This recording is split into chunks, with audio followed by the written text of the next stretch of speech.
Toronto. VK on the beat. Check.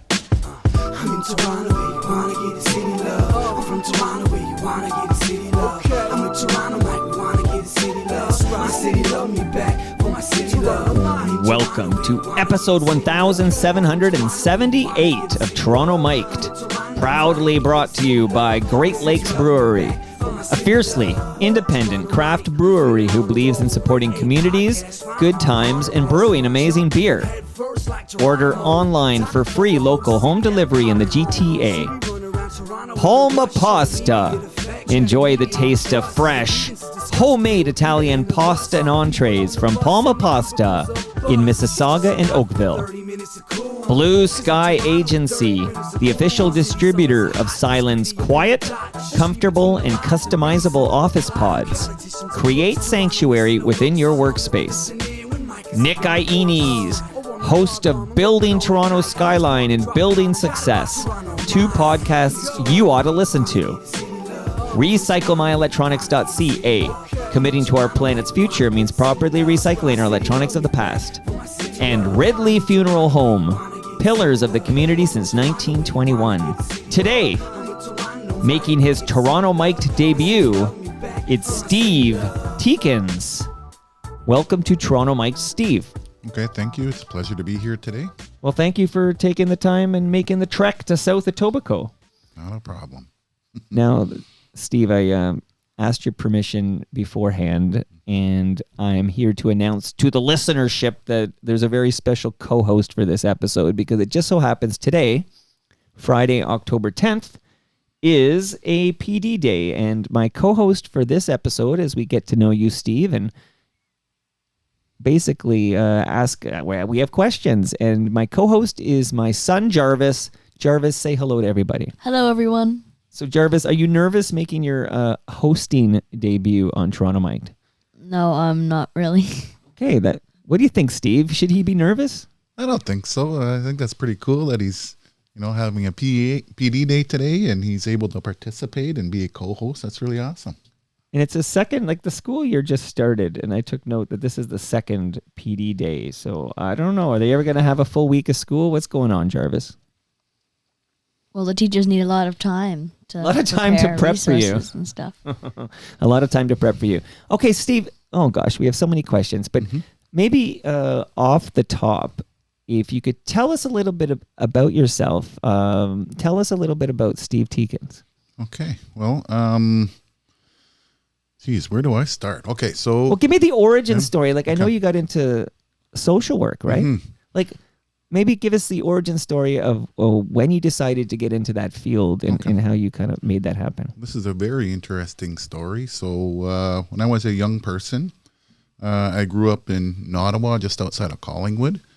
And, it's a community that back then was diverse as a loaf of bread and a glass of milk. So when I was, about 14, I quit school and I worked in a factory. Oh, I was 15 then. 15. Worked in a factory and tried that hard work, and I did that for quite some time. Eventually, I thought factory work's not for me. I quit. I went back to school, had a horrible attitude, got kicked out of high school, went back, graduated, and when I graduated, I thought, what do I want to do with my life? I don't know. I knew I wanted to go to college. I knew I wanted to go to college up in North Bay, which is right near my First Nation community, Nipissing First Nation.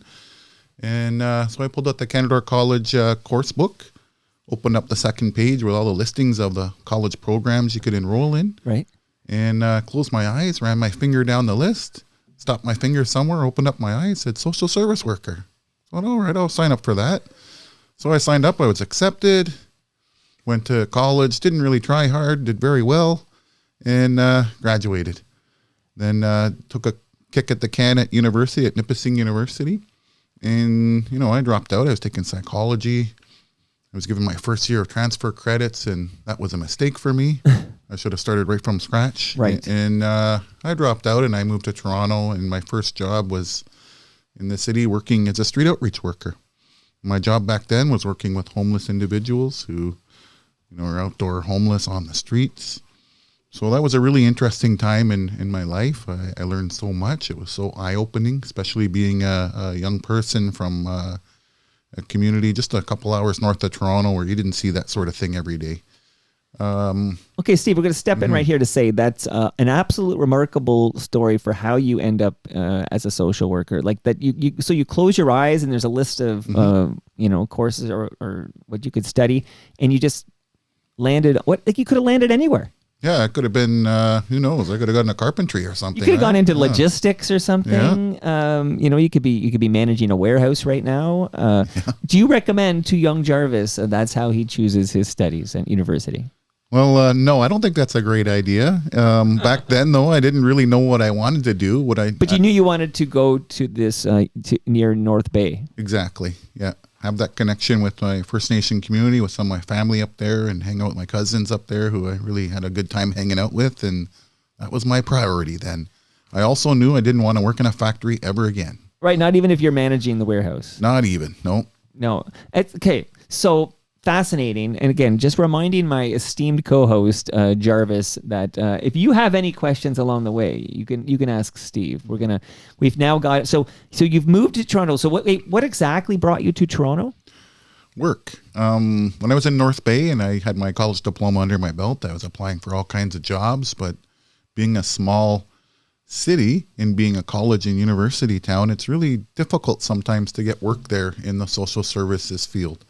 So I thought, well, maybe I'll leave, go to Toronto for maybe a year or so and move back. I'll have experience under my belt and, maybe that will help me land a job up in North Bay. Well, I guess a year or so after, I had my first daughter and I started growing roots here in the city.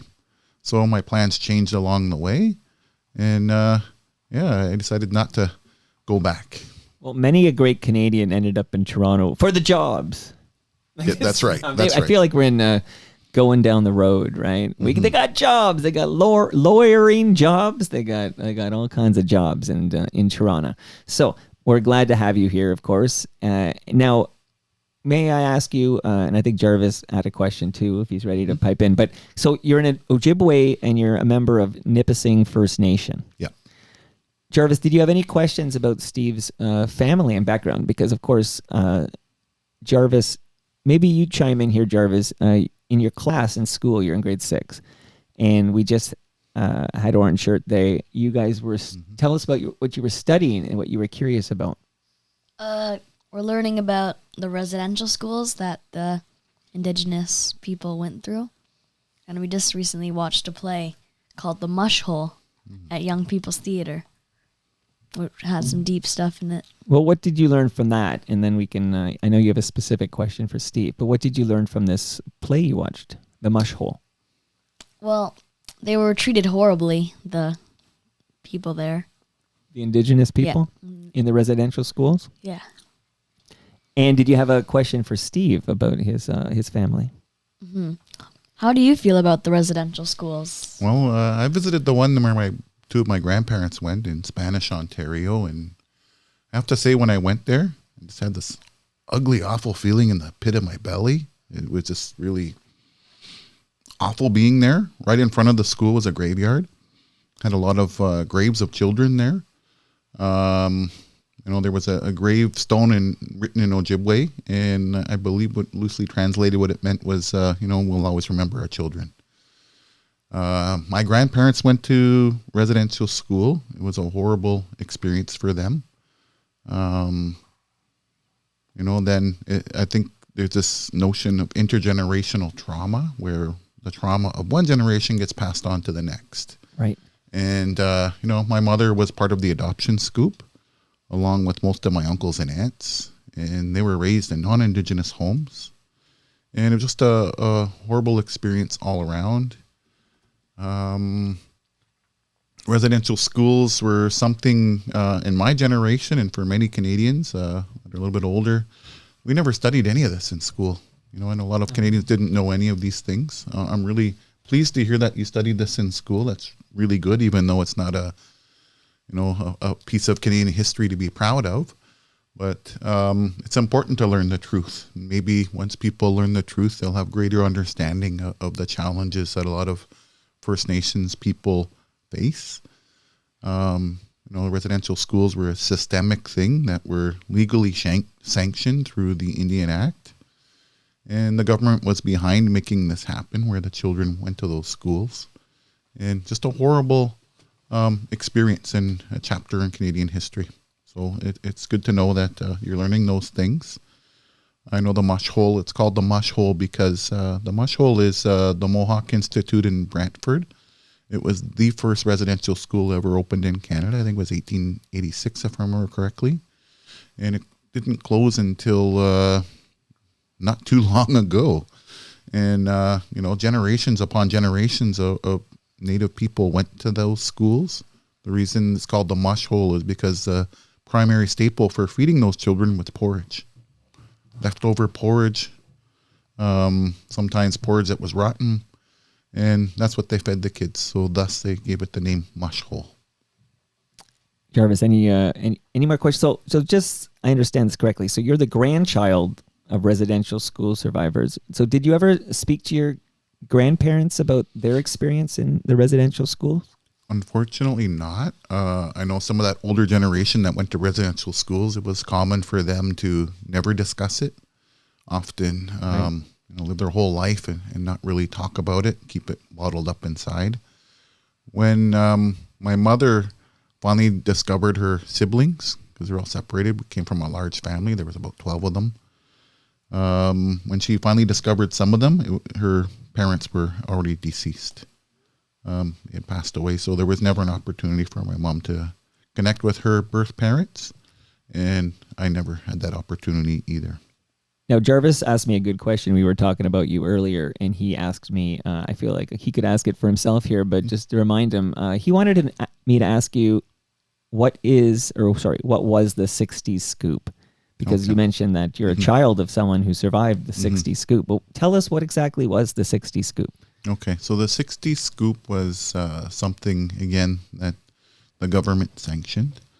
From what I understand, in the late 50s in Ontario, a lot of the children's aid societies in this province were nearing bankruptcy.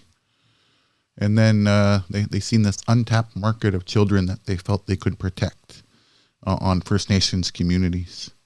Back then and currently, a lot of First Nations communities are under federal jurisdiction and not provincial. Somehow they were granted permission to apprehend children from First Nations. Well, let me change that. Not apprehend, kidnap. Kidnap. And basically they took away the children in First Nations communities. It started actually in the late 50s and placed them in non-Indigenous homes. It was part of the concerted effort by federal government to assimilate First Nations children. First Nations people, it seems like, according to the government, weren't assimilating fast enough. And so they thought, take children from their homes and place them in non-Native homes, sometimes in foster homes or group homes. And for many, it was a negative experience. Of course, if you're taken from your birth parents and, had all your needs met, and have a foreign group come into your community and assume their foreign values and how they think you should be child rearing. And if you don't child rear your children according to the way they think you should, they take them away. If parents resisted, just like residential schools, the police would come in and make sure the children are taken away. And there was very little the parents could do. So that's what Adoption Scoop was. Unfortunately, to this day, a lot of First Nations children are apprehended and taken in care of children's aid societies across this country. I know a lot of scholars say that there's more children in care today than there ever was in residential school days. Wow. Mm-hmm. Okay, so that's horrific. Like, even just, and I first learned about 60 Scoop, believe it or not, from reading about Buffy St. Marie back in the day. Mm-hmm. Okay, I got to timestamp that one. Yeah. And I need to ask you though, what are your thoughts on? Because we were led us to believe that she was a victim of the 60 Scoop. Is it your mother or your father? Mother. Your mother. Okay, I'm going to get back to that actually. Mm-hmm. But Buffy St. Marie, of course, we learned is not actually a victim of the 60s scoop as your mother was. She's an Italian American. That's right. What are your thoughts on Buffy St. Marie in 2025? Well, a lot of disappointment, you know. When I was a kid, I remember seeing Buffy St. Marie on Sesame Street. Me too, bud. And I thought, wow, that's so cool. That's the first Native person I ever saw on TV. Like, you know, broadcasted widely. A lot of children saw that. And that was so cool. That was very inspiring. Before that, I don't think I ever saw Native people on TV, at least not in a good light. And I thought, wow, this is amazing. A little later, you know, I enjoyed some of her music. I know she was a big star in her circles of her genre of music. And I thought, wow, that's really inspiring. She's a role model. And then later on, I heard, they're going to reveal that she's, been identified as a fake. You know, the term that people often use is pretendian. And initially, I didn't want to believe it. You know, I thought, maybe not. You know, there's got to be something. But after I saw the documentary on the case and what was going on, I thought, wow, this is horrible. You know, someone assuming the identity of a Native person and benefiting off of it. You know, stealing some stories of common narratives of Native folks who went through really tough times and capitalizing on it. It's horrible. It's fraud. You know, it's too bad there's no legal implications there to charge someone with that because she stole the spotlight. You know, how many awards did she win across Canada and U.S. That were designated for Native folks? And she pushed others aside so she could win those things. How many cash prizes did she win that were meant for Native folks where she, you know, assumed that identity? But then again, even those folks that awarded those prizes, they should have checked a little closer. So it's a huge disappointment. I understand that this phenomenon of pretendianism is very rampant across Canada and the U.S., and it's a huge problem. You know, I would say probably just before Buffy St. Marie made it big, there was very few people saying they were Native. Even Native people were saying they're not Native. Why? They don't want their children scooped. They don't want to have their children go off into foster care and be raised by some other family. So back then, it wasn't very common for Native folks to say for non-Native folks to say they were Native. So it's an awful phenomenon. I know a lot of Canadians, they have a lot of folklore in their family that, their great-great-grandmother was a Cherokee princess or whatever. You know, it's damaging if it's not true. And there's so many folks that really assume that identity. I know in my line of work, we have folks sometimes come to us and say they're Native and they want to get into our affordable housing, which we're going to get into. Okay. Yeah, absolutely. And they're taking a spot away from folks that aren't legitimately Indigenous. So we have a process now to vet people, which is very unfortunate. I know not long ago, I used to believe people when they told me they were Native. I never questioned it. Never really had any thoughts about it. I'm like, oh, cool. All right, no problem. But nowadays, you really have to question it if their stories don't necessarily add up. That's sad to hear. It really is. Sad to hear. Now, did you speak with your mother about, you know, being kidnapped from her family and put in a white family home? I did. I asked her permission to be able to share some of the story. My mom remembers the day she was taken. She was in Garden Village. That's where she was born and raised for a little bit. She thinks she was about 5. She was taken with her sister. And she remembers a car coming into the reserve and seeing the car come in. The other siblings were saying, run and hide. I guess my mom and my aunt weren't quick enough, and they grabbed them. I know some of my uncles were trying to get them to stop, and the car took off. They were put in the back seat.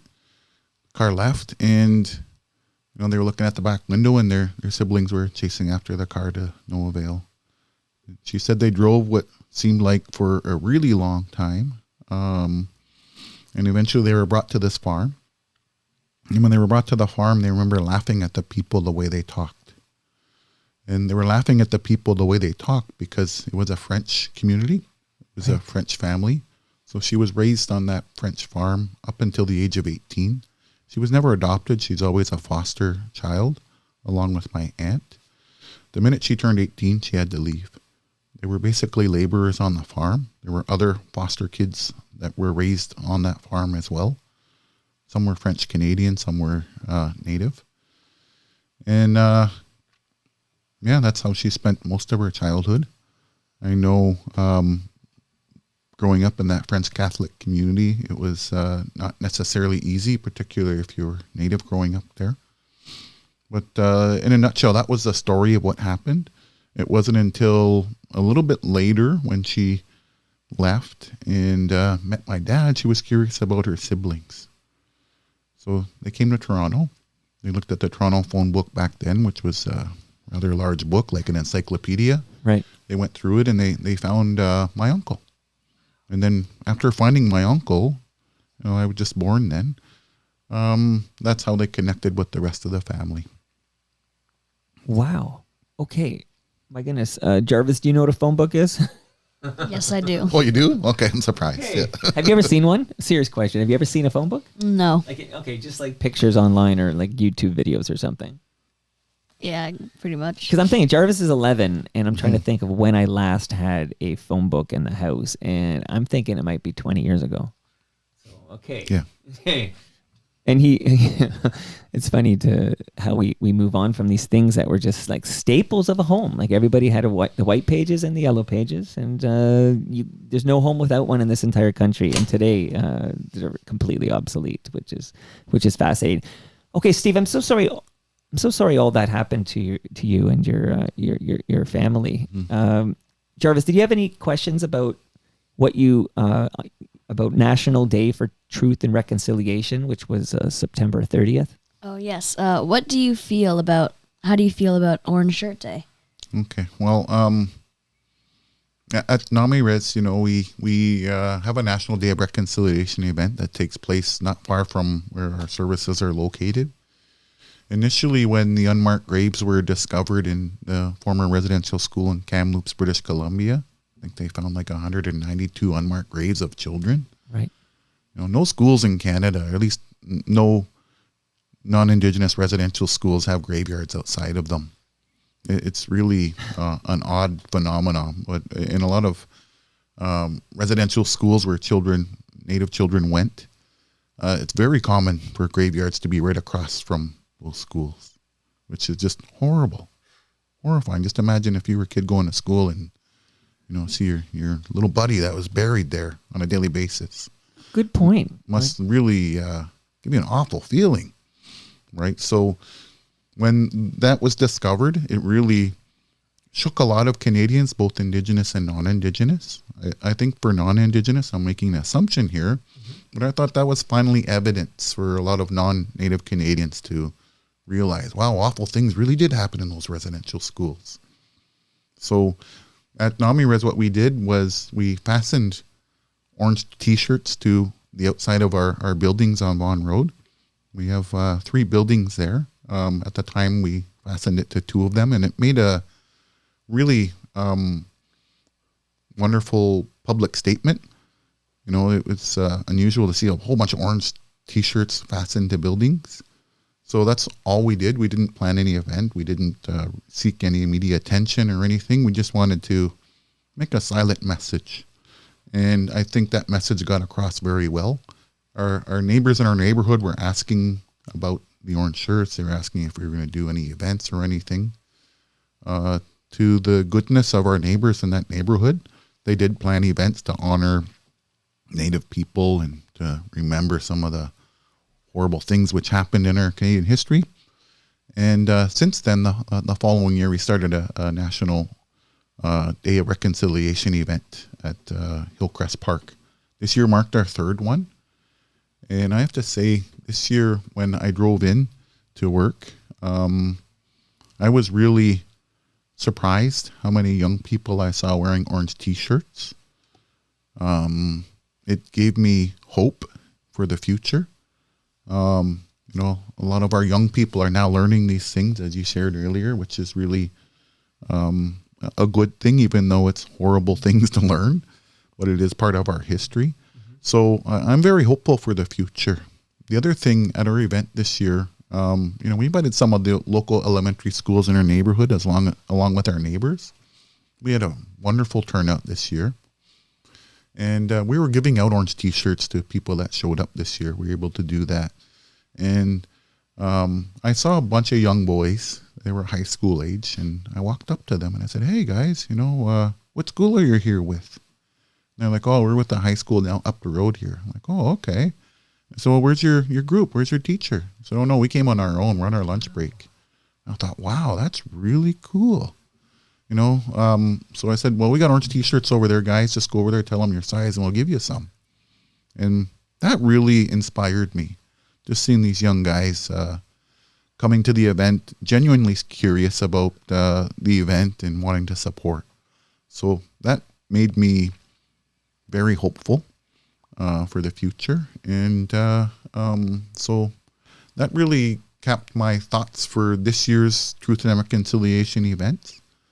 And I was really happy that we had some young people interested that came on their own accord.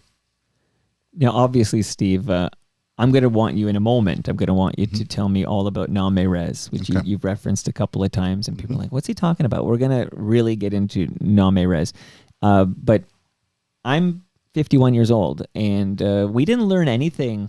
Like Jarvis is learning now in primary school about an uglier side of Canada's history that we honestly never learned. I'll tell you, I didn't really fully understand what was happening with the residential schools, et cetera, until Gord Downie. Like and that's not that, as you know, that's 10 years ago or so. But that's right. The Secret Path, I'm wondering, what were your thoughts on Gord Downie's, one of his final projects before he passed, The Secret Path? Well, I saw his final concert at Roy Thompson Hall. When I went, Miigwech Gord Downie, you really raised the awareness of a lot of Canadians. You really did. You had a huge impact. That's reconciliation right there. Right. I know he passed the torch to his family, and the Chenny Wenjack Foundation is now an entity that is making a lot of differences for Native folks and teaching a lot of people about what happened. And, good on Gord. I know when I saw his last show, I am a Tragically Hip fan. I wasn't really familiar with his music for the Secret Path. Right. And when I heard that music, I thought, when is he going to play some Tragically Hip songs? This music from Secret Path, it was kind of not necessarily upbeat. It was sort of a downer, although it was telling a story of factual things that happened. I was looking for something that was a little more rocking and that sort of thing.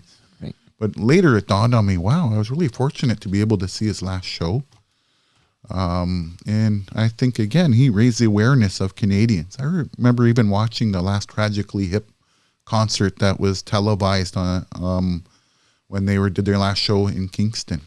And, our former Prime Minister Trudeau was there. And he brought him up on stage and challenged him to make a difference. Mm-hmm. So, again, good on Gord. He really influenced a lot of positive change by raising awareness and changing the consciousness of the average Canadian. No, I'm glad to hear it. Again, sometimes I was worried about how you'd perceive Gord Downie. I asked the same question. I just want to shout out a previous episode of Toronto Mic'd with Mark Melanen.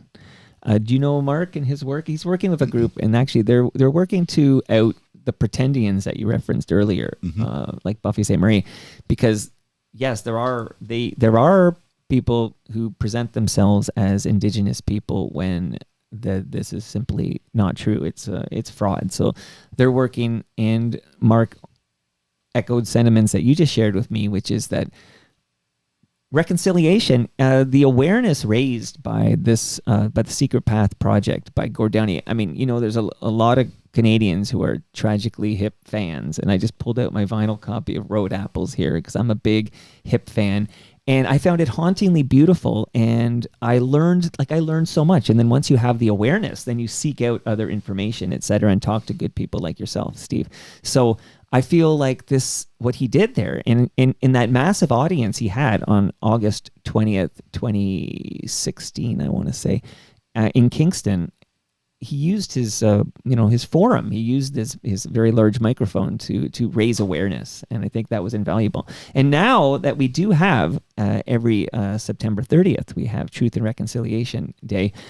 The kids growing up now are learning about it. And I know when I did this curriculum night at Jarvis's school, which was only last week, there's what was it, the 7 Laws of Nature, and they were reading work from Ojibwe authors and learning about these cultures. And I was thinking, oh man, like I would have loved that in primary school, and we weren't there yet, but we're there now, and it's better late than never.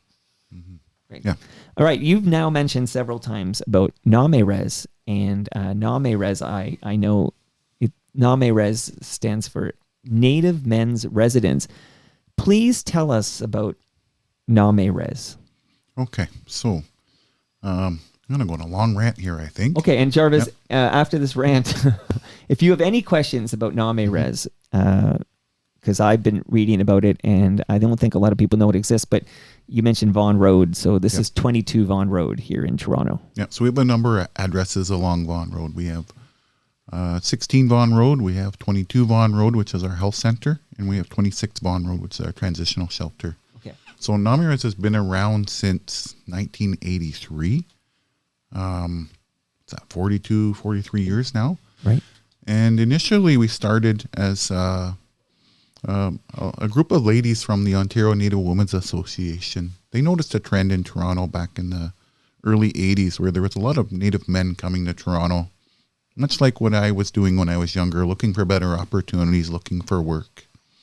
They weren't finding meaningful work right away. They dealt with a lot of racism back then.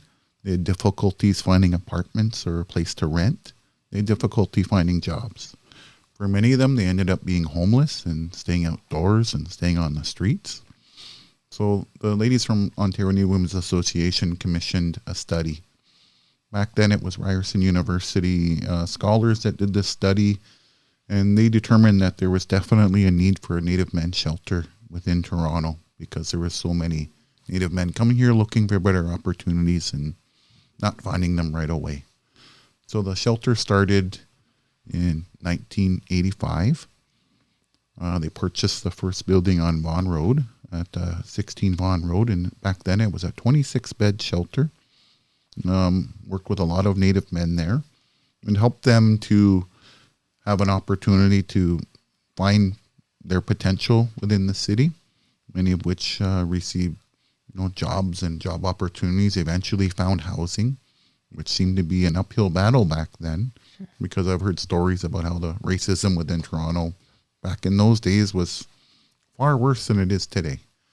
So we started that shelter, and as time went by, we started offering other services. So eventually we started our street outreach program, which was vans that would go around on the streets and help any homeless people, whether they were Indigenous or not. And initially when they started, it would give them sleeping bags, blankets, sandwiches, warm soup. It was a really cool program. We had a lot of volunteers ride along and help them to learn about homelessness. I know we had a lot of politicians, different authors, different scholars, and it really opened up their eyes about learning about homelessness.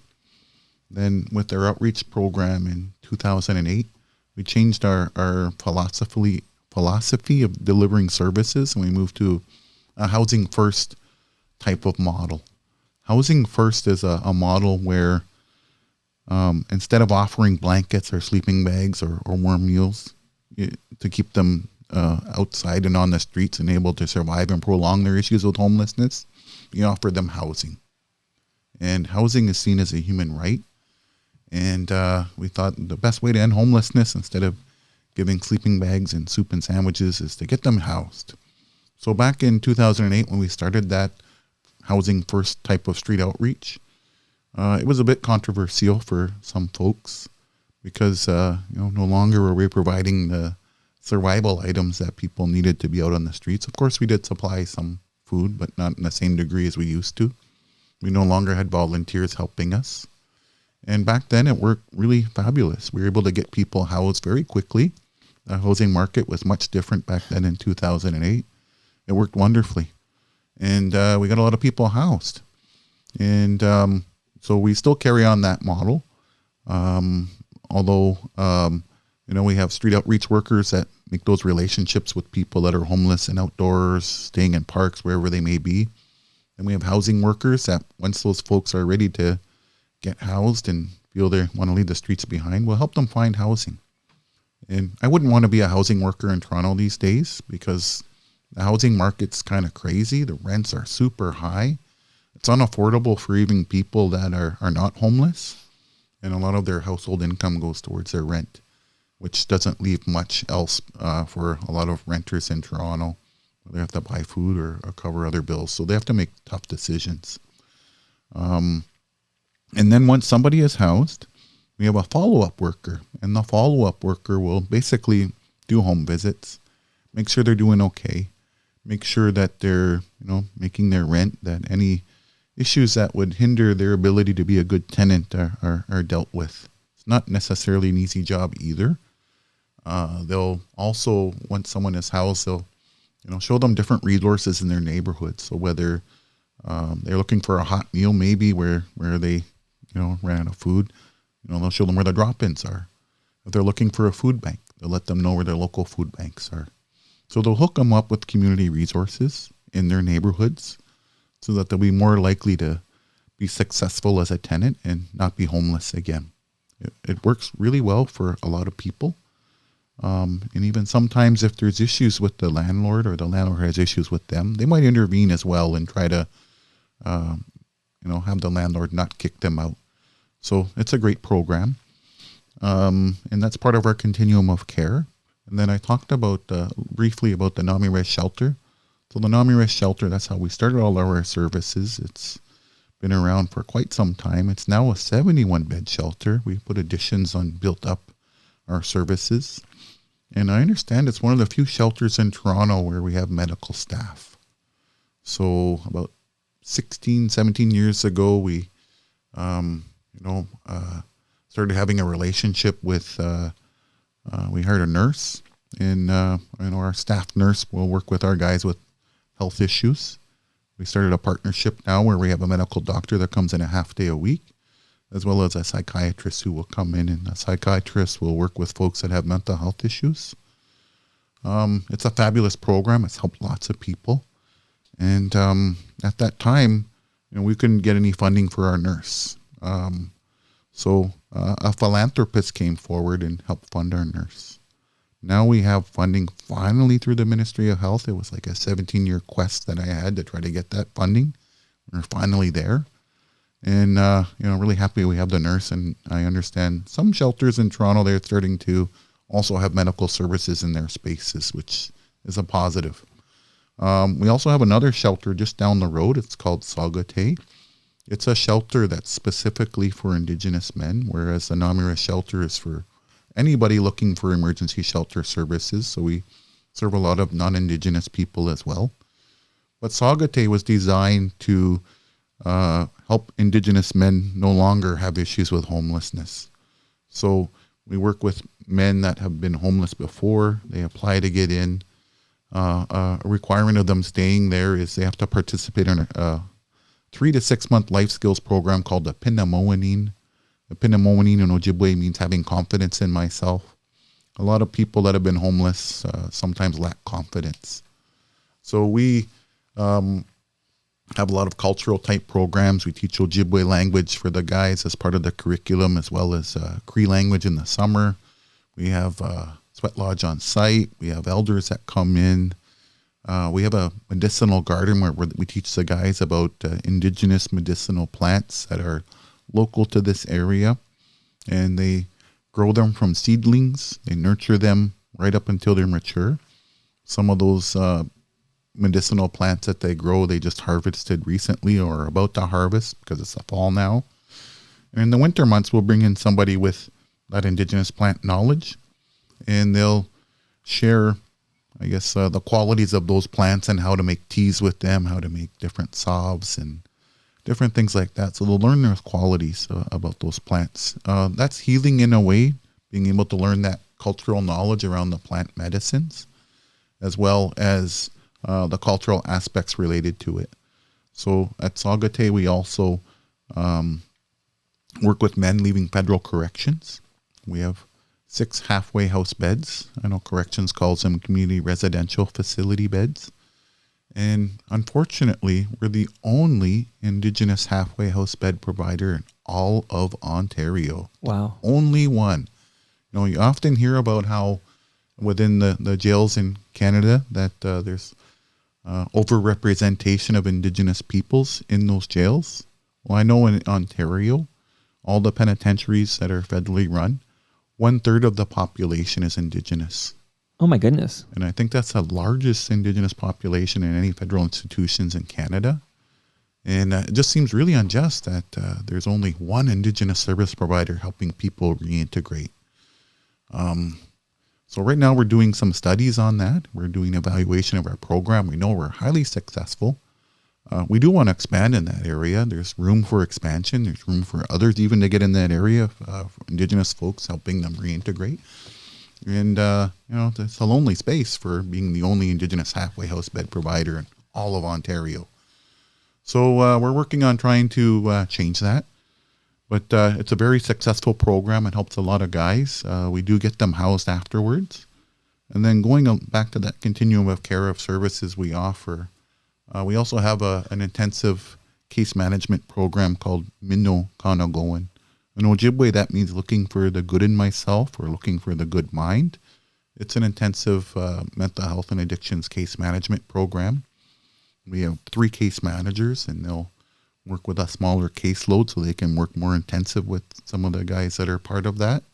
They do an assessment to determine, who may have the highest needs. And they'll, intake those that have the most needs rather than the folks that have very few. And they'll work with them to help them get housed if they're not housed already. And then once they're housed again, they'll follow up with them and make sure they're doing well. Often they'll do home visits. But the other cool thing they do is they'll do different social gatherings with the guys in that program. So just imagine if you're a gentleman with severe mental health issues, you might have difficulty relating to other people who maybe don't have the same afflictions. It can be a lonely space. So when they do different groups to bring the guys together, whether it's doing a cooking program for them to teach them some life skills around cooking and cooking on a shoestring budget, they'll work with other folks that have similar issues to them. And they form a friendship, they form camaraderie. And with some of the guys, they even meet outside of when those groups come together to support each other. So they're less isolated and less alone. So it's a fabulous program. Works really well for the guys, and when they're housed, we help keep them housed and keep them stable. And it's been a fabulous program. It's been about 16 years we've been operating that.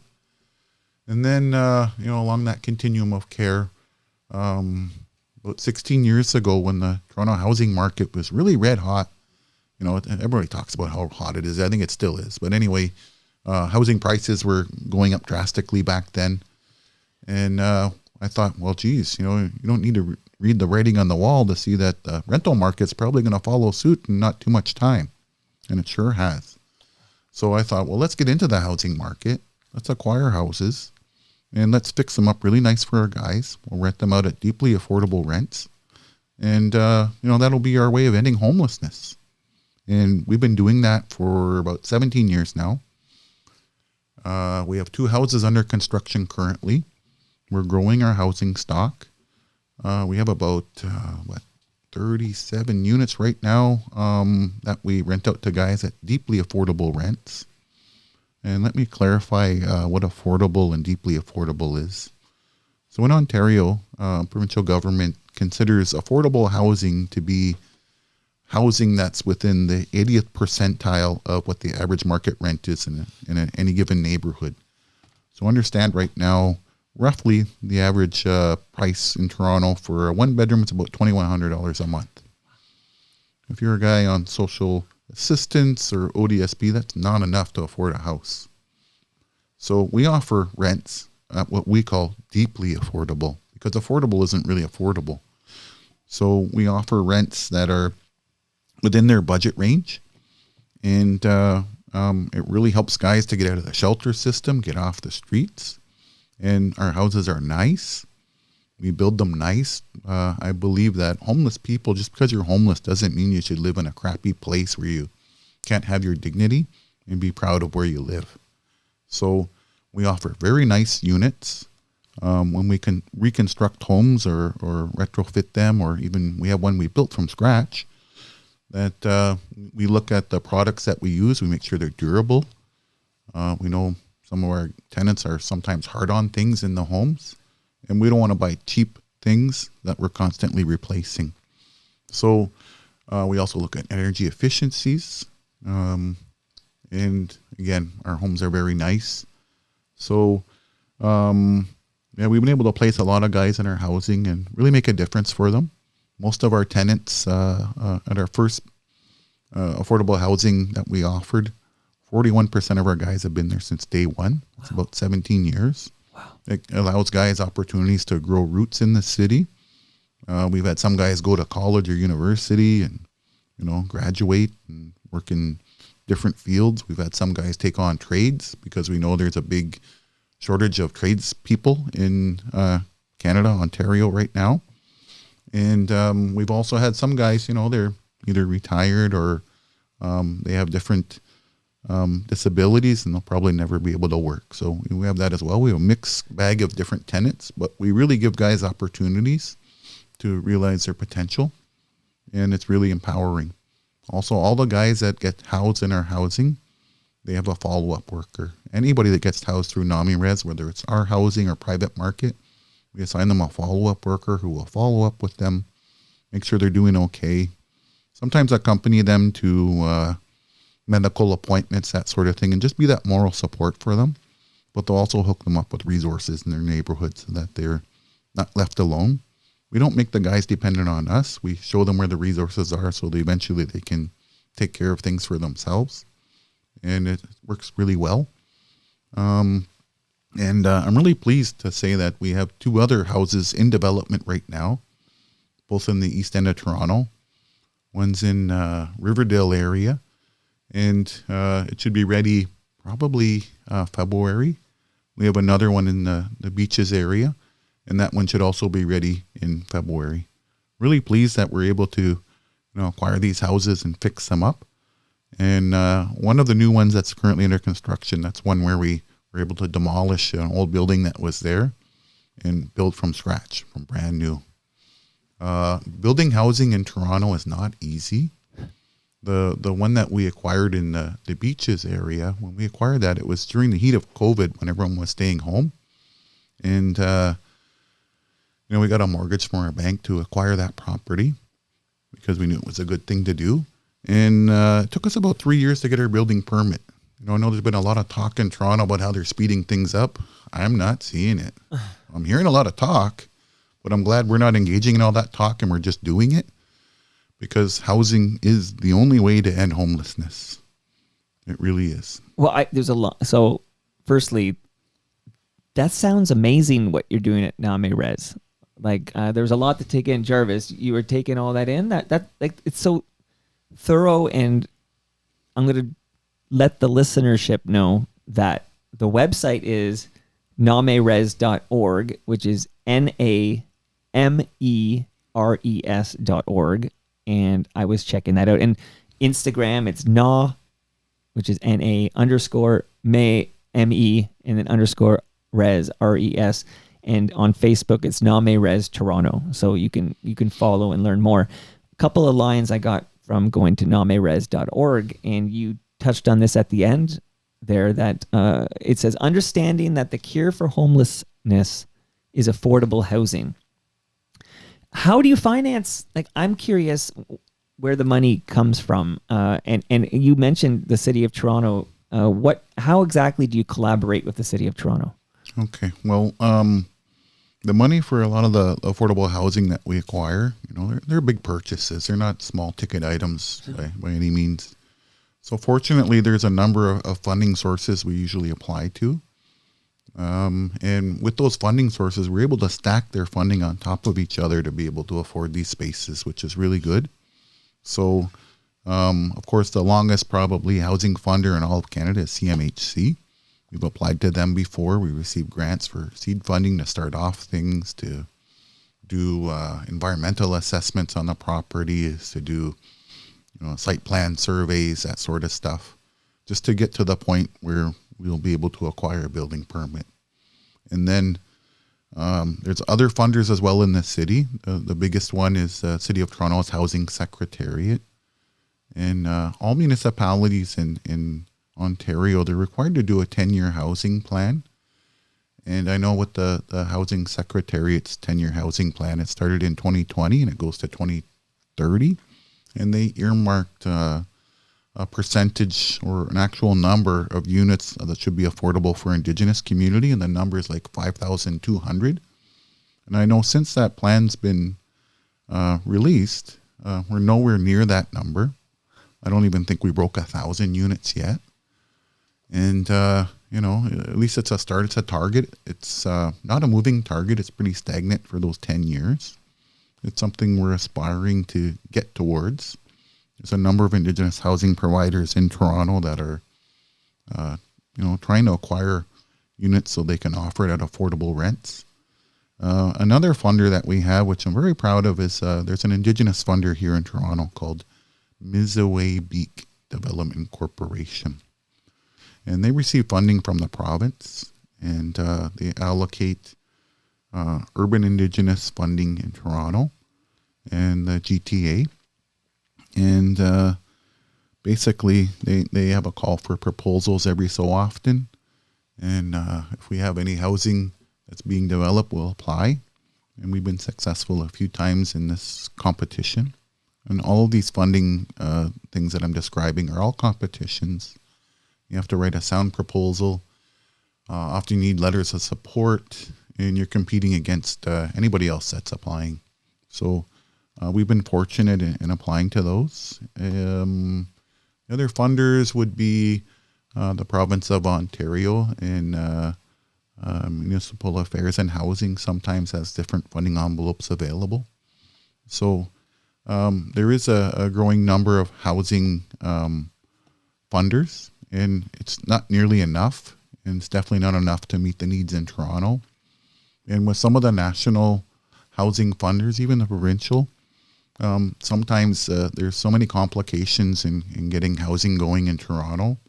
I understand that Toronto's housing market is the net value of buying a home is so expensive that only it's second in terms of the most expensive compared to housing in Vancouver.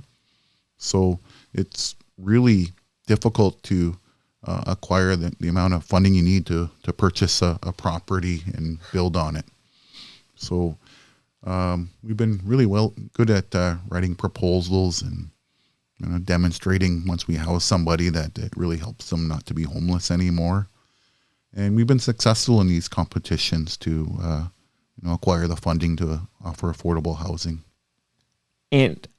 And I'm to point out that you're the executive director at Name Res. I don't think I mentioned that. I should have put that in the Okay. Yeah. intro. Yes, I am. Okay. Since 2011. That's right. Okay. This is your calling. They're lucky to have you. And did you clarify exactly the collaboration with the City of Toronto?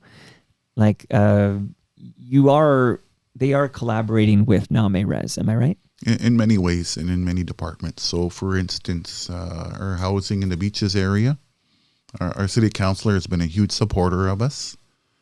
Our city councillor has helped. Who's your councillor there? That would be Paula Fletcher Okay. in that neighborhood. And same within Riverdale, where our two housing units are.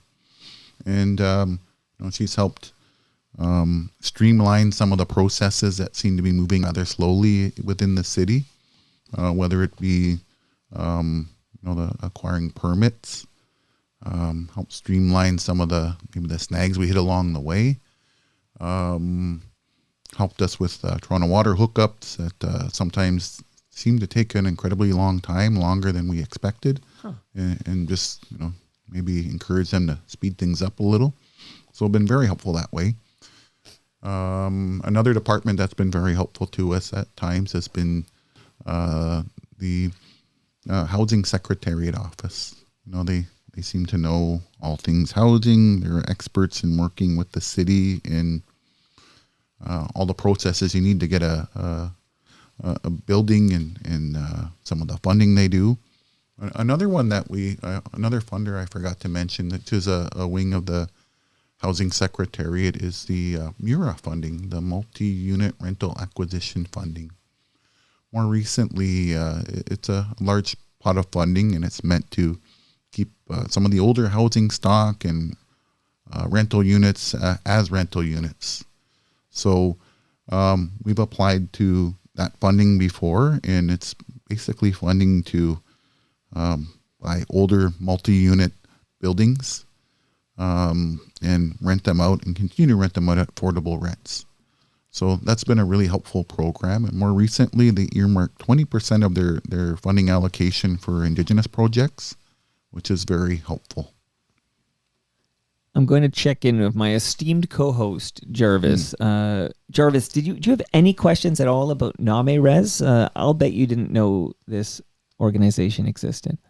I didn't know this existed. So. What do you think about what they're doing? There's a line, before you answer that, there's a line, again, nameres.org, but there's a line I thought summarized it quite nicely, which is this. The Name Res team meets the physical, mental, spiritual, and emotional needs of their clients wherever they are on their journey. Kind of a nice synopsis. So, do you have any questions for Steve at all about Name Res? No, not really. Yeah, just anything you want to say to Steve about that? Because before we say goodbye, I'm going to ask him about something else here. But Name Res, go ahead, Jarvis. I think it's really wonderful that you're providing houses for people that in need. Yeah, I echo those sentiments. Well said. He's going to take over the show sooner rather than later, I think, Steve. But I didn't know Name Res existed. I've learned so much over the last few days, and now hearing you talk about it, it's kind of it's beautiful. It's sad that you're required. Like, obviously, it is sad that this need exists, but it is beautiful that you're doing what you can. And I just hope you have sufficient funding to keep doing this important work. Well, thank you. Yeah, it's sometimes rewarding. Sometimes it's tragic. Sometimes it's sad. Not all the guys have good outcomes all the time. You know, we deal with a lot of death, deal with a lot of ailments.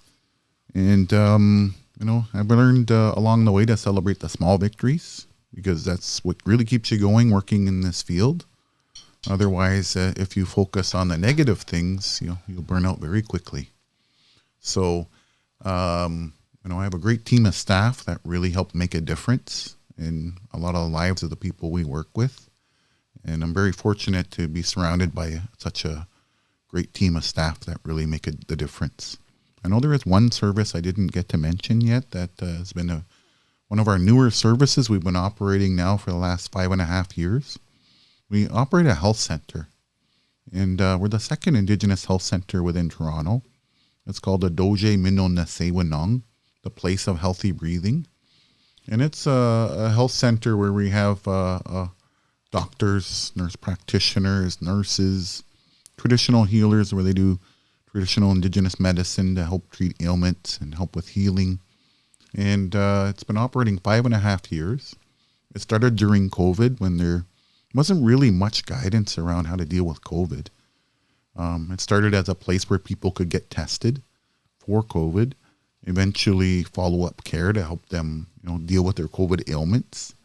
And eventually we started getting to vaccinations for COVID. And then after a while, as COVID subsided, we recognized a lot of school-age children like yourself, weren't able to get access to the vaccines that they require for school-age kids. So we started offering those through outreach clinics and with partners.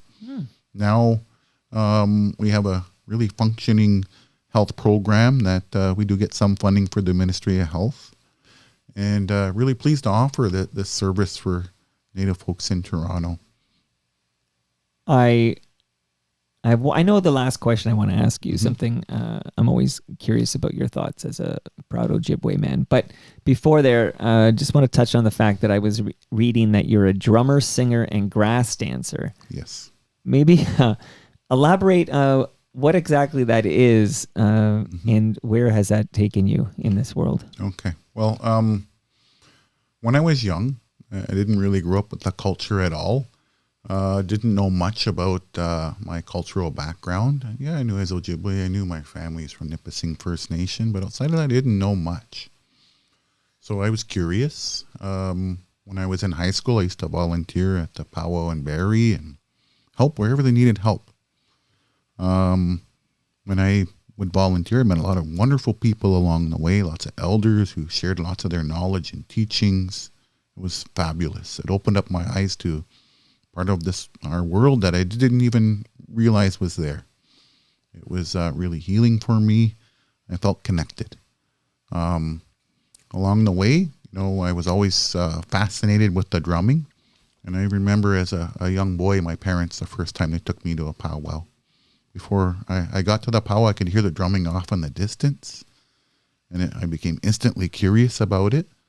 As we got closer and when I saw the drumming, I thought, wow, this is really cool. I listened very intently.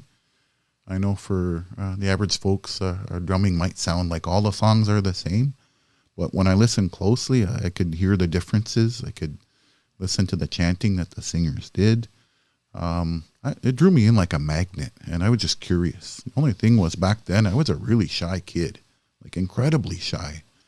So I would volunteer at powwows and help out, always wanting to drum, but never pushing myself to go there. A little later when I was in college, that's when I made friends with some of the drummers. I helped plan the powwow at Canada College back then when I was a student. And I thought the first powwow that I helped plan, I'm going to ask these drummer guys that I'm friends with if I can drum with them. So the first day of the powwow came along and I was too shy. I never asked. Second day came along, powwow was almost over, but I better ask these guys or I'm going to miss out. Yeah. So I pushed myself, went up and asked them. And to my surprise, they welcomed me. They gave me a chair, gave me a drumstick, and I started drumming. Later when I moved to Toronto, I learned all the organizations where they taught drumming for the men. And I would go there sometimes 3 days a week at different organizations just to learn. I would say I'm a slow learner when it came to the drumming. It took me about maybe 2 years to become good, to find my voice, to be able to sing in tune with the other singers, to be able to drum on beat. And, a little later, I started teaching drumming. I started teaching songs to some of the men in the Native community. And I got to teach all over the place, really. I learned how to make drums. I would learn the teachings on the drum, our cultural teachings, which is a story that takes maybe an hour or so to tell about the origin of the drum and how it's helped people and, how it came to help the men. And it really helped me. Helped me understand how, as a Native man, where I fit in this world and how I should aspire and some of the teachings around what's expected of men through our cultural lens. And I share that with other men now, and it really helps them as well to come more towards Native community, learn how they fit in and find their voice. So it's been very profound for me. And of course, at powwows, you can't have a powwow without drums. The drum provides a beat for the dancers to dance to.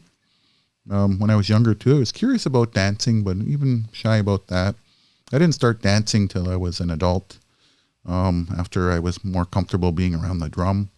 And I've been dancing for quite some time. Again, I'm a grass dancer, which is a style of dance that comes from the Western Prairie provinces. And a lot of the powwows I go to, I'm probably one of the older grass dancers. It's more of a young man's style of dance because it's a lot of physical movements.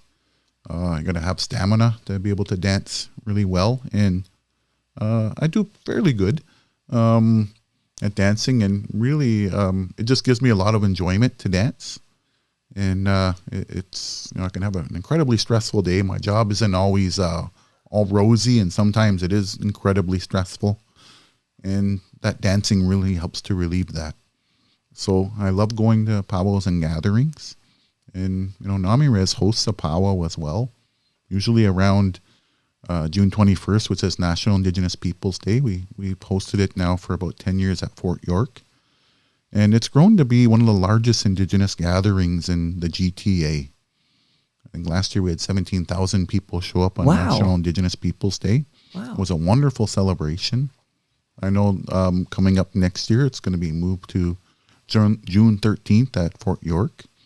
And if you're curious about learning more about powwows, please come out and see it for yourself. I'm there.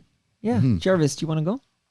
Jarvis is nodding his head. Not good for a podcast. Oh yes, I would love to go. You gotta vocalize. You're doing a great job, by the way, Jarvis. Okay.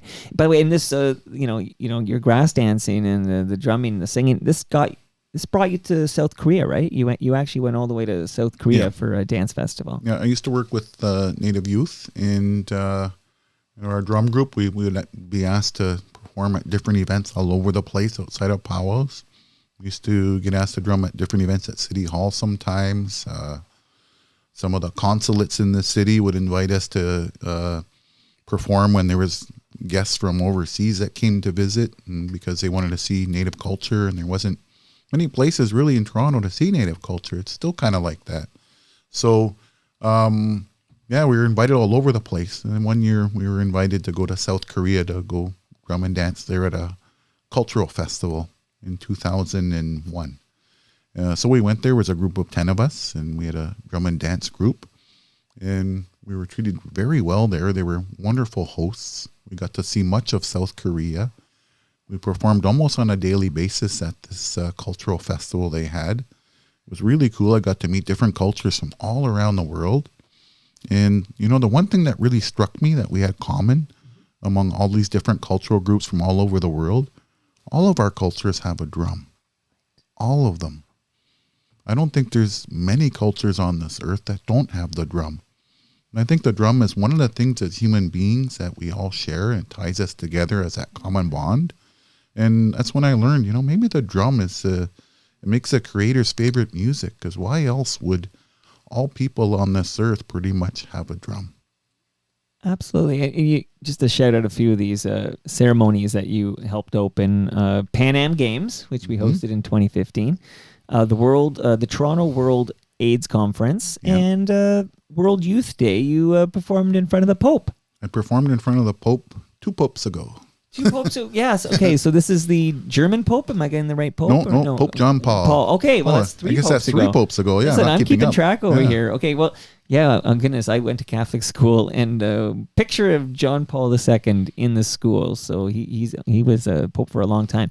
Okay, now on our way out here, I just want to say thank you to my co-host here, because Jarvis, you kicked butt, man. Like, honestly, the listenership is going to want you to host this show, not me. It's going to be Toronto Jarvis.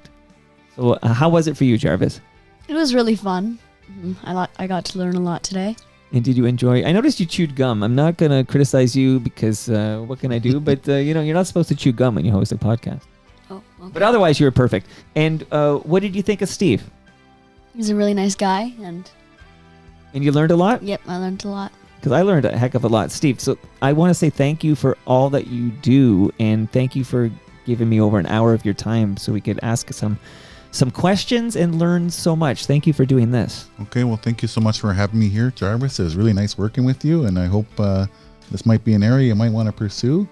And he might want to learn the drumming, I think. That's He's right. always showing an interest. He had the drummer for the Mods give him a lesson once, David Quinton cool. Steinberg. But I think he'd want to learn the drumming. I know where we're going to be on June 13th, 2026. We're going to be at Fort York. All right, bike cool. over, okay, Jar? Okay. Final question on our way out, though, Steve. Mhm. We do, if you go to a Blue Jay game at the Dome, there's going to be a land acknowledgement. If I go to some function at the school, there's going to be a land acknowledgement. I'm always thinking about this Baroness von Sketch show skit that FOTM Carolyn Taylor was kind of the lead on, which was like, there's a land acknowledgement, and she says, oh, so we should give back the land. And they said, no, we read this statement. And she's like, well, but it's theirs. Yes, but so we should give it back. I'm just curious, what are your thoughts on land acknowledgements? Well, initially when they first came to be a thing, well, let me back up a little bit. I understand out in British Columbia, it is a thing, and it has been a cultural thing for a very long time for the Native folks out there. Because in British Columbia, there's so many different First Nations people, many of which have very different languages, right? Some similarities in their culture. In their territories, you wouldn't have to travel very far to go into another group of people's territory. So they would do land acknowledgements, and acknowledge the original caretakers of the land, the original stewards of those lands, and it was a thing they would do among each other if they were visiting different communities. In Ontario, it became a recent phenomenon, maybe in less than the last 20 years. Yeah. And it's something that a lot of folks do.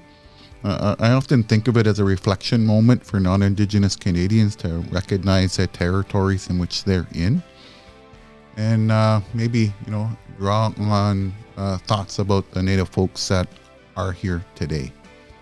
I know recently it's been sort of a hollow thing. It is an act of reconciliation, but it's a hollow one because nothing tangible happens. It doesn't improve the conditions of the folks that might be struggling that are Native. It doesn't make things better for future generations of Native folks here. So, yeah, it's a nice gesture. But, Action speaks louder than words. Absolutely they do.